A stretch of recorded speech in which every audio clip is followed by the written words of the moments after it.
story before we went to break about an unfortunate incident that happened in Tuscaloosa, down at University of Alabama in Tuscaloosa. The University of Alabama Crimson Tide basketball team has been playing lights out. I think they're ranked number 4 in the country now, if I'm not mistaken. Yep, they are. Number 4 ranked team in the country. They're playing great. They probably have 3 or 4 NBA prospects or NBA or more. On their staff. I mean, on the team, and are looking good. And a disturbing story came about. A 23-year-old, Darius Miles, on the team, who is a heck of a player, was charged with a murder charge, a capital murder charge. Yeah. From a shooting that happened the night before. Yep. And that he was a part of. Yeah. And just the story, everything surrounding this story is disappointing. Right. That's what I say. Very disappointing. It's just disappointing because, putting yourself, that's why you talk to young people all the time. You talk about putting yourselves in situations to be successful, right? This is one of those occasions where he didn't put himself in a situation where he was going to be successful. Yeah.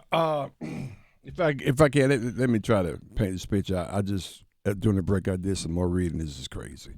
And I'm not sure what's going to happen to Darius Miles because, and you'll find out why when I say this. But right now he's charged for capital murder, right? So the mother, I was AL.com is the Alabama website that has all the stuff about everything that's going on in the area. So I always reference that point when something goes down in my home state. But Jamia Janae Harris was a young lady, 23 years old, that was shot. And she was in a Jeep. At a in a drive-through a restaurant someplace where they was her and her cousin. She came down. She didn't attend the university, but she came down with a boyfriend to visit her cousin who attends the University of Alabama. Right, a female. So they had went to the club and they came. And of course, a lot of people stopped getting something to eat from the club. So they sitting in the car, and Michael Lynn Davis, the shooter. So these young ladies sitting in the Jeep. Michael Lynn Davis and they mentioned somebody else could have been Darius Miles. They get out of their car, go over and try to talk to him, dancing around the car, and the young lady was like, "Well, no, we good. We got a boyfriend. We got a boyfriend. We want to talk to you guys." Apparently that didn't go over well. Said they were dancing around the car trying to get their attention. They kept on, and eventually her boyfriend in the back seat, rolled down the window, and he was like, "She already told you she got a boyfriend. You need to leave." I mean, this is what goes on, which is so stupid. Right. This is what goes on. One of the suspects repeatedly said, "You don't know who I am. You don't know what I do. I smack people."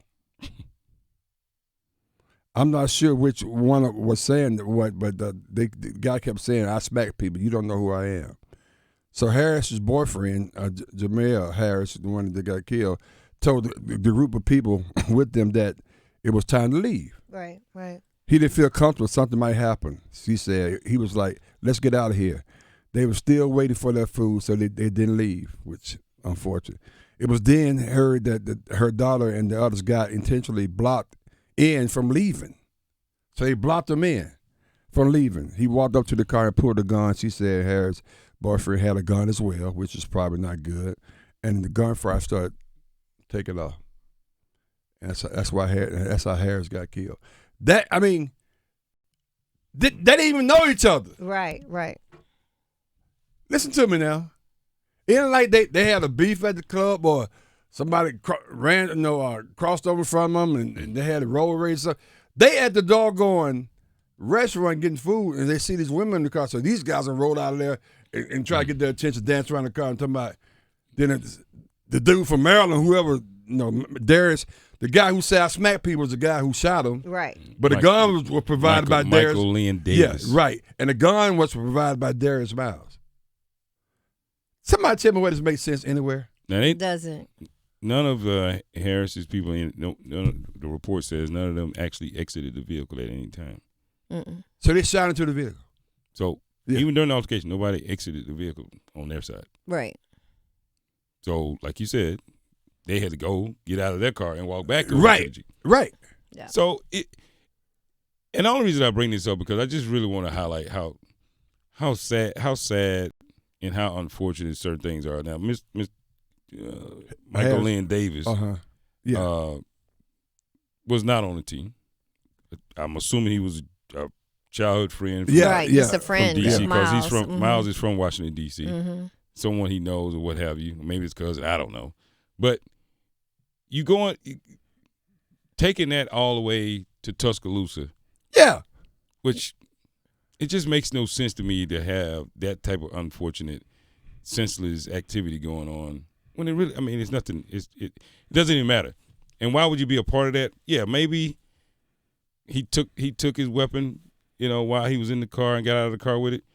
But if you got people like that, you don't need to be hanging around. That's all right. That's all I'm gonna say. It's just that's so tragic. It's so unfortunate. And the young lady is dead because and young lady's dead who has a son named Kane, a young son, and he doesn't know why his mother's not there. Right. She graduated from Winona High School, which is one of our rivals that I played against. She graduated from there and she worked overnight at Amazon. Sad. And it could have That even is been so sad, another man. death because the boyfriend did shoot back. Yeah. Out of self-defense. Right. But my point is, what the hell? I mean, why everybody got to be that dude? Everybody got to be like, you going to try to take something? I just understand the mentality of people that think that you own the world. And you got people sitting in their car getting food, having nothing to do with you. Right. You got to go in and try to get their attention. Because they don't give you any attention, I'm going to smack you, which means I'm going to kill you. Right. No, irregardless to life. I mean, man, that's... And there are women, I mean, I can tell you that is a fear as a woman now, and especially young women. Like, you want to speak back, or you don't want to do nothing, because you're afraid. You may get killed. Right, that they're going to retaliate because you're not interested in them. Meg, yes. you talked off air. Wow. You know this up close and personal.